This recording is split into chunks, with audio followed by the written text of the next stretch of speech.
Weekly horoscope naman para kay Libra.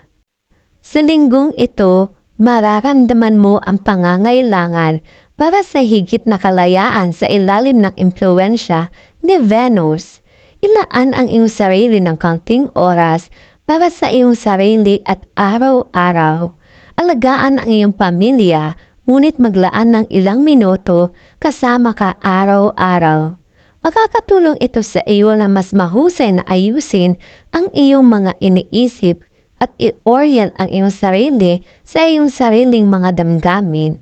Ang mga bagong karanasan ay magkakaroon din ng mahalagang papel sa linggo. Ang kilikin ang mga ito kasama ang iyong pamilya at mga kaibigan.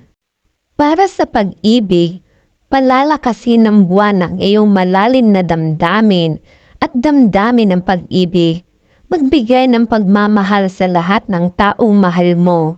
Kung wala kang kapareha, isulat ang lahat ng mga benepisyong maibibigay mo sa bagong kapareha sa isang maliit na piraso ng papel. Marami talaga sila. Kalusugan. Ang iyong katawan ay nahaharap sa matinding stress sa pag-iisip. Subukang maiwasan ang pagkahapo at magpahinga sa paliguan o sa una. Para naman sa trabaho at pera, ang epekto ng dynamic na Mars ay makakaapekto sa iyong pananalapi. Mapapabuti mo ang iyong budget. Huwag maliitin ang kahalagahan ng mga gawaing itinalaga at ilagay ang kinakailangang kahalagahan sa kalidad ng trabaho. Weekly horoscope naman para kay Scorpio. Maaari mong maramdaman na nakaranas ka ng kakaibang regla noong nakaraang linggo. Maaaring makaranas ka ng isang hindi inaasahang pag-akyat, ngunit din ng isang hindi kasiyasiyang pagbagsak. Huwag mawalan ng pag-asa at matuto mula sa panahong ito. Para sa susunod na linggo, ito ay magdadala sa iyo ng mga bagong interes. Sa hindi inaasahan, kung mayroon kang isang pangmatagalang at matatag na relasyon, maaari itong magwakas. Kung ikaw ay single, pumili ng isang tao at ang iyong tapang ay magdadala sa iyo ng isang kapanapanabik na pakikipagsapalaran na puno ng pagmamahal.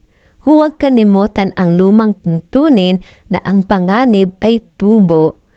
Ito ay literal na magbabayad sa iyo ng ilang beses sa linggong ito. Ipakita ang iyong kasipagan, kasanayan at kahandaan. Ang mga tampok na ito ay mahalaga para sa iyong pangmatagalang tagumpay. Para sa pag-ibig, kung may problema ka sa relasyon, makipag-ugnayan sa isang malapit na kaibigan na magbibigay sa iyo ng magandang payo. Kung wala kang kapareha, asahan ang isang mensahe mula sa isang tao mula sa nakaraan. Para naman sa kalusugan, panoorin ang iyong fitness sa panahong ito. Wala ka pang napapansin? Oras na para itigil ang iyong hindi malusog na pagkain at tumaba. Para naman sa iyong trabaho at pera, sa pananalapi, oras na para mag-ipon. Kaya huwag gumastos ng pera nang hindi kinakailangan. Kung masaya ka sa iyong kasalukuyang posisyon sa trabaho, mas tumutok sa pagiging mapansin ng management.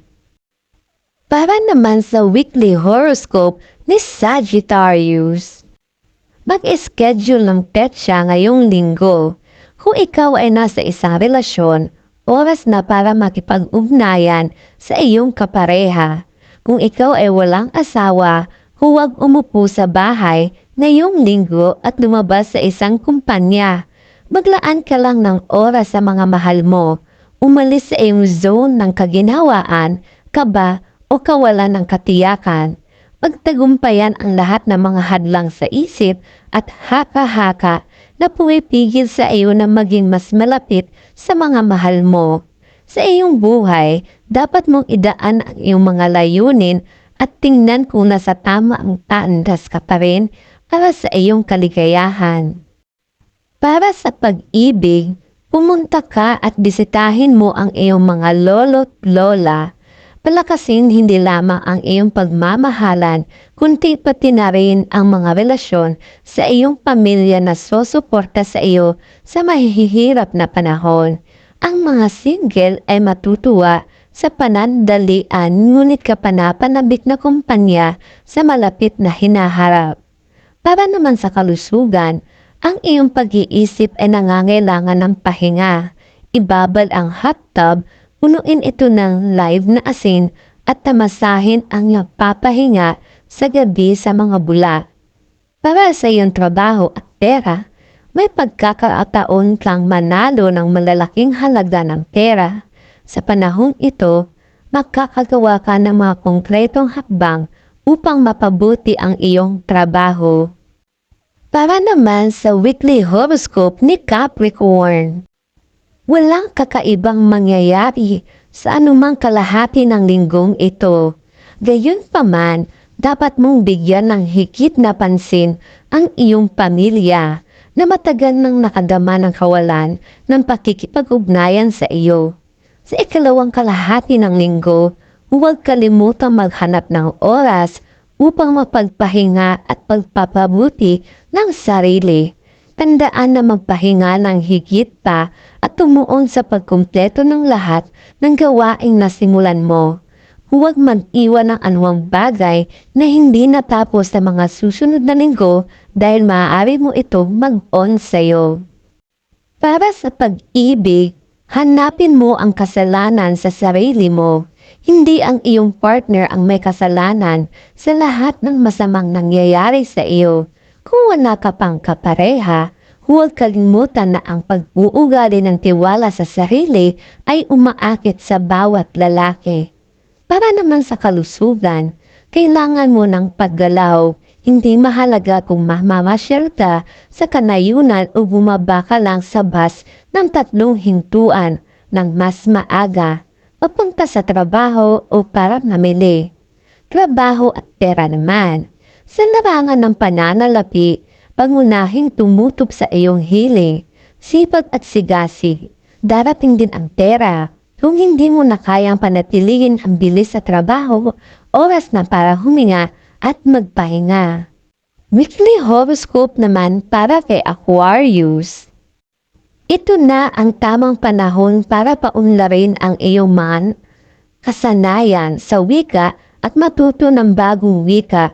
Gumawa ng mabuti kung interesado ka rin sa pagpapabuti ng mga wikang alam mo na. Kung matagal ka nang nagpaplano ng isang pinansyal na proyekto, subukang i-refresh ang iyong memorya kahit na halos nakalimutan mo na ang tungkol dito. Maaari itong mabigla sa iyo at maaari itong magdala sa iyo ng lubos na kita. Subukang mag-relax nang higit pa sa ikalawang kalahati ng linggo dahil ang stress mula sa trabaho at kahit na ang dala-dala mo mula sa iyong tahanan ay maaaring magdulot sa iyo ng napakasamang komplikasyon sa kalusugan sa susunod na linggo. Gawin ang gusto mo sa katapusan ng linggo at subukang isali ang iyong pamilya sa mga aktibidad na ito. Para sa pag-ibig, huwag kang maghinala sa partner mo. Malamang na hindi nila deserve ang ganyang ugali mula sa iyo. Kung wala kang kasama, subukang tumingin sa paligid.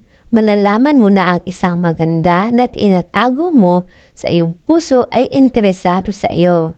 Kalusugan. Kung nakakaramdam ka ng pagod, ay maaaring hindi lamang ito sintomas ng sakit. Maaaring kailangan mo lang mag-enjoy sa mainit at nakaka-relax na paliguan. Para naman sa trabaho at pera, hindi lahat ng bagay ay kasing sama ng tila sa pananalapi dahil dapat mong hatiin ang iyong mga gastos sa mga talagang kailangan mong bayaran at sa mga hindi. I-invest ang iyong pera para sa iyong sarili. Para naman sa weekly horoscope ni Pisces, sa linggong ito, magkakaroon ng malaking epekto ng Jupiter sa iyong sign sa dalawang paraan. Makaka-apekto ito sa iyong kagalakan sa buhay at magbibigay sa iyo ng mas positibong enerhiya na magmumula sa iyo. Makakakita ka rin ng ilang bagay sa bago, positibong liwanag. Ngunit ang Jupiter ay nakakaapekto rin sa iyong pagkahilig para sa ambitiousness at pagkainip. Subukang huwag mag-overreact sa mga bagay na hindi mo gusto ngayong linggo. Panatilihin ang iyong kapayapaan ng isip at ipakita sa iba na maaari kang tumugon ng maganda at may sapat na gulang. Lalo mong pahalagahan ito, ang dakilang impluwensyang ito ng Jupiter ay dapat na nasa ilalim ng iyong kontrol. Para sa pag-ibig, ang nakaraan ay dapat na malayo sa iyo para makapag-move on ka. Ibigay ang iyong puso sa isang kapareha na nagmamahal sa iyo. Kung single ka, bibigyan ka ng mga bituin ng kapangyarihang magpatuloy sa panahon ito. Para sa kalusugan, mas mahusay na mag-ehersisyo ng mas kaunti, ngunit may regularidad. Mas mainam na magsanay ng mas kaunti kaysa masinsinan at biglaan. Baka mapagod ang katawan mo. Trabaho at pera naman. Sa lugar ng pera, ikaw ay nasa panganib na pinansyal na tagtuyot. Mag-ingat na hindi sa kanais-nais at naantala ng mga pautang. Sa susunod na panahon, kailangan mong tiyakin na makakahanap ka ng kompromiso sa pagitan ng trabaho at pagre-relax.